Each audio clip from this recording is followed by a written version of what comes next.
Lini Anne-Emmanuel et vous êtes sur ma page YouTube ou sur mon compte professionnel Instagram. Aujourd'hui, je reçois une invitée et j'ai hâte que vous puissiez la découvrir avec moi. On se retrouve tantôt. Alors sans plus tarder, aujourd'hui j'ai une invitée avec moi, comme vous pouvez le voir, et il s'agit de Chanel Inès, que je vais laisser se présenter dans quelques instants. Mais en attendant, vous pouvez partager la vidéo et on se rejoint juste après l'intro.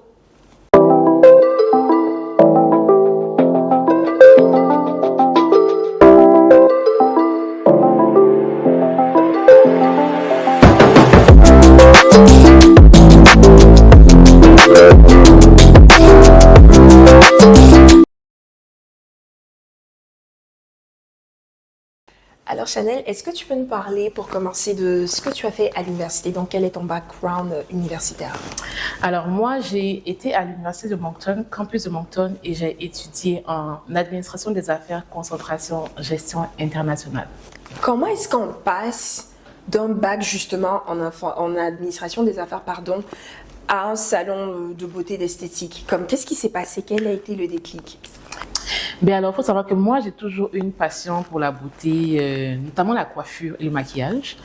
Et après mon bac, j'ai travaillé un tout petit peu et je me suis dit que le monde, en fait, de l'administration, c'est pas pour moi. En fait. Donc, je me suis dit que j'allais aller prendre un cours de coiffure. Ce que j'ai fait, justement, j'ai pris un cours de coiffure pour pouvoir avoir une licence, pour pouvoir coiffer de manière légale au Nouveau-Brunswick.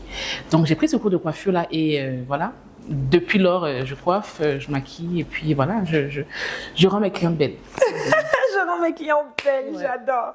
Mais du coup, c'est tellement un changement parce que c'est tellement deux univers différents. Et ouais. Toi, quels ont été les challenges pour toi de faire cette transition-là, par exemple? Ben, j'ai pas eu gros challenge, disons, parce que, comme j'ai dit, j'ai toujours eu cette passion-là pour la beauté. Et même quand je faisais mon bac à l'université, j'avais ce petit sentiment-là que le monde, en fait, de l'administration n'était pas pour moi. Mais je l'ai quand même terminé pour pouvoir, disons, faire plaisir à mes parents et tout. Et je savais plus ou moins que c'est vraiment dans la beauté que je voulais continuer mon aventure professionnelle. Donc, ça s'est fait naturellement. Donc, comme j'ai dit, juste après avoir expérimenté un peu le monde du travail, je me suis directement tournée vers la coiffure et puis c'est parti de là. C'est parti de là, j'ai eu facilement de la clientèle et puis tout s'est bien passé jusqu'à date. Mais toi, par exemple, c'est que tu avais déjà ce lien-là avec la coiffure. Exactement. Tu avais déjà l'amour de la chose. Mais qu'est-ce qui t'a poussé à aller prendre aussi une formation? Parce qu'il y a plein de personnes qu'on trouve sur les médias sociaux qui commencent à coiffer, elles découvrent, que je pense que j'ai un talent pour ça. Puis tout d'un coup, ça crée des pages professionnels, commencent à vendre leurs services à des prix exorbitants souvent. Toi, qu'est-ce qui t'a poussé à vouloir aller apprendre à l'école la coiffure pour te spécialiser? Ben, il y a deux choses en fait qui m'ont poussé à vouloir faire le cours de coiffure justement. La première étant que au Nouveau-Brunswick, pour pouvoir coiffer légalement, il faut avoir une licence de coiffeuse professionnelle. Donc, je me devais de le faire pour pouvoir avoir un salon de coiffure, pour pouvoir justement pratiquer ce métier-là correctement. Et la deuxième chose, c'est que je voulais apprendre de nouvelles choses. Donc moi, tout ce que je savais faire, c'est vraiment les coiffures des noirs, disons, donc tout ce qui est braid, tissage, tout ça. Mais je voulais quand même apprendre des choses différentes comme les coupes, les techniques de coupe, les techniques de couleur, les techniques de, je sais pas, de désinfection, plein de choses en fait que je ne savais pas en fait naturellement. Donc je me devais de le faire pour pouvoir faire ces deux choses-là. J'aime beaucoup que tu as mentionné le côté légal parce que je trouve que c'est un aspect qui est souvent négligé, mais je sais que beaucoup de personnes arrivent sur des territoires internationaux en tant qu'immigrants Et c'est très important d'être légal parce que au pire des cas, ça peut apporter beaucoup de problèmes. Ça fait que je trouve que c'est un très bel exemple à suivre pour toutes les personnes qui veulent se professionnaliser dans quelque chose ou qui veulent même vivre de leur passion. Je trouve que c'est vraiment quelque chose qui est important de regarder le côté légal de la chose.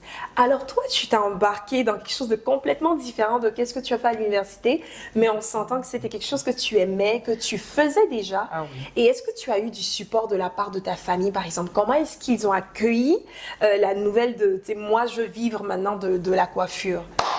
Ben, je dirais que ça a été, oui et non, bien perçu par mes parents. Ma famille, mes frères et sœurs, ben oui, ça a été facile là, mais au niveau de mes parents, ben, comme tout parent africain, hein, Bien tu sais, sûr. on vient au Canada pour les études. Et naturellement, les parents s'attendent à ce que nous travaillions dans notre domaine d'études, en fait, Bien tout sûr. simplement. Du coup, quand moi, je leur ai annoncé la nouvelle sur laquelle je voulais faire de la coiffure mon travail à temps plein, ma mère n'a pas très bien pris ça, en fait. Donc, elle m'a fait comme une remarque une fois, mais moi, je te voyais plus comme une comptable dans un bureau. Exactement. Et tout. Et en fait, ce qui s'est passé, c'est que je lui ai prouvé que, justement, la coiffure, ça paye, en fait. Ça paye. Ça paye les factures et puis ça paye très bien. Mais je pense que ça a pu être aussi un problème parce que de toute façon, chez nous en Afrique, même quand tu sais, les gens ont des instituts de beauté, c'est pas non plus trop pris au sérieux. Exactement. Tu sais, quelqu'un qui travaille dans le domaine de la coiffure, qui gagne très bien sa vie, on va pas souvent le mettre au même pied d'égalité que quelqu'un qui travaille dans une banque ou quelqu'un qui travaille en tout cas dans un bureau. Ça fait que souvent les parents ont ça aussi dans la tête de mais c'est la coiffure, comme qu'est-ce que tu peux gagner. C'est vrai que c'est très intéressant quand tu dis que donc je lui ai montré qu'elle avait tort sur cet aspect-là et je trouve ça trop intéressant et encourageant. Exactement. Ben oui, comme je disais, en fait, je lui ai prouvé que la coiffure, ça paye. Et puis, elle voyait que ben, je me débrouillais quand même bien pour une jeune fille de 22, 23 ans. Puis, elle a accepté, elle m'a juste soutenue. Elle a vu que c'était quelque chose qui me rendait vraiment heureuse et tout. Et puis, mon père a juste suivi, en fait, si je peux le dire comme ça, le mouvement. Et depuis lors, franchement, ils sont juste in love avec tout ce que je fais. Ils me supportent. Mon père, c'est mon premier fan, c'est lui qui repartage tous mes posts sur les réseaux sociaux et tout. Donc, ben oui, ils ont été vraiment d'un grand soutien depuis lors. Alors, aujourd'hui, Chanel, après ta spécialisation, tu as suivi des cours et tout dans le domaine de la beauté, de la coiffure et tout. Qu'est-ce que tu es capable d'offrir en termes de service? Parce que tu nous as dit au début que quand tu as commencé, toi, avec la coiffure, tu faisais les braids, voilà, les tissages, les coiffures basiques des filles black, donc des filles noires. Donc aujourd'hui, après cette spécialisation-là, qu'est-ce que tu es capable d'offrir en termes de service? Alors déjà, j'offre tout ce que j'offrais avant. Donc, tout ce qui est tissage, quand je dis tissage, tout ce qui est extension de cheveux, comme tissage cousu, K-tip, I-tip. C'est des techniques d'extension en fait vraiment individuelles qui sont beaucoup plus naturelles et tout, voilà. Et par contre, je fais plus de braids parce que j'aime pas les braids, ça prend beaucoup de temps, par exemple. J'ai arrêté. Je fais aussi tout ce qui est perruque. Alors moi, je suis spécialisée en perruque. Je fais des collections de perruques et tout, sur mesure ou des collections à proposer à mes clientes qui viennent au salon ou qui veulent juste voir les perruques en ligne en fait. Je vous dis, c'est vraiment la reine des wigs là. Oh wow. S'il faut que j'achète une perruque, tu sais, avec un bon budget là, je vais chez Chanel. Merci, merci. Et puis, je fais aussi du maquillage. Donc, tout ce qui est maquillage nude, maquillage de soirée, maquillage marié. Je m'occupe des mariés. Ce que je propose aux mariés, en fait, c'est vraiment maquillage et coiffure en même temps.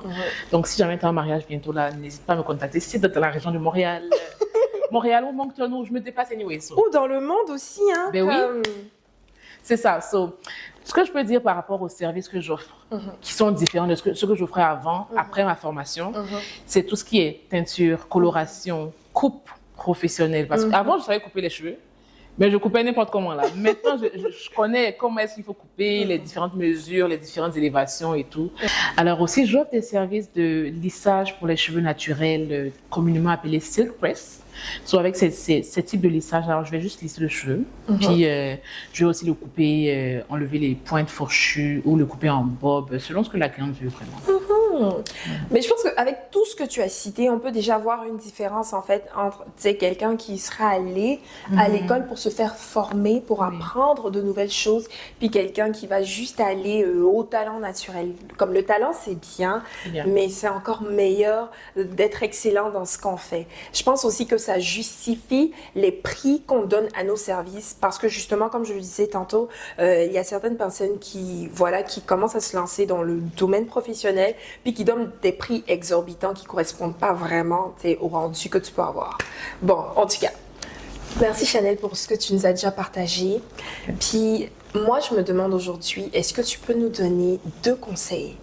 Il y a peut-être des gens qui suivent la vidéo et puis qui se rendent compte, rendus à la 2e année d'université ou rendus à une certaine étape de leur vie, ce dans quoi j'ai pas l'impression que ça continue à me correspondre. Donc, pour quelqu'un qui a changé drastiquement de domaine, c'est même pas comme si tu es resté dans le même domaine, tu as changé complètement. Est-ce que tu peux partager 2 conseils avec les gens qui regardent la vidéo aujourd'hui? Bien sûr. Alors, 2 conseils pour toi, si tu te trouves dans une phase de doute, tu te trouves dans un programme d'études ou dans un programme professionnel qui ne te convient pas vraiment, tu n'es pas sûr de ce que tu veux vraiment. Crois en tes convictions. Alors, si tu as une voix en toi qui te dit que tu veux faire quelque chose d'autre ou tu te sens pas confortable dans ce que tu es, juste essaie. Lance-toi, n'aie pas peur d'expérimenter de nouvelles choses, en fait, je dirais. 2, forme-toi. C'est vraiment important de se former quand on veut, par exemple, poursuivre sa passion. Ça va te permettre, en fait, d'être plus confident dans tes acquis, dans tes talents. Et aussi, ça te permettra d'être plus professionnel, tout simplement. Nous arrivons au terme de cette vidéo, mais pour la gente féminine qui nous suit, on a une maquilleuse professionnelle avec nous. Alors, je meurs d'envie de lui poser une question et c'est la suivante. Chanel, oui. Je dois sortir. Ok. J'ai besoin d'avoir le teint parfait. Quels sont les conseils que tu me donnes? Ok, alors pour avoir un teint parfait, je dirais tout d'abord qu'il faut avoir des produits de qualité. C'est très, très, très important. Et pour avoir un teint parfait, vous avez besoin de 3 familles de produits. Donc, la première famille, ce sont les bases. Tout ce qui est base hydratante, base matifiante, base accrocheuse. La deuxième famille, c'est les produits pour le teint. Donc, fond de teint, concealer, poudre et tout ce qui est blush et tout. Alors, la 3e famille, ce sont les fixateurs. Et dans cette catégorie-là, nous avons les fixateurs que j'appelle fixateurs continus, qu'on va utiliser tout le long du maquillage. Et en dernière position, ce sont les fixateurs de finition. Donc, ils vont loquer le maquillage sur la peau, tout simplement. Voilà. Alors, une dernière question. Avant de poser la question, vous pouvez retrouver un tuto détaillé comment avoir un teint sur son compte Instagram. Je vous encourage à faire un petit tour si vous voulez en savoir plus. Alors, une dernière question. Est-ce que le concealer est essentiel en maquillage? Alors, pour la plupart des maquillages professionnels, je dirais oui. Parce que le concealer, il va tout d'abord vous aider à corriger la décoloration que vous aurez, par exemple, en bas des yeux. Il vous donnera de la dimension à votre maquillage. Et en dernière position, le concealer vous donnera un effet bonne mine, tout simplement. Waouh! En tout cas, j'espère que vous avez apprécié ces conseils et ce partage tout autant que moi. C'est un plaisir de te recevoir encore. Ma vieille mère, comme j'aime l'appeler. C'est bon, ça me fait plaisir, ça me fait plaisir. Comme j'aime l'appeler, donc Chanel Inès de Chanel Inès Haute Beauty. Exactement. Est-ce que j'ai bien prononcé? Exactement. Voilà, donc je vous invite encore une fois de plus à faire un tour sur sa page Instagram et à vous procurer ses produits. Je vous assure, vous n'allez pas être déçus. Merci de nous avoir suivis sur cette chaîne YouTube et à bientôt. Merci à tous, bye bye.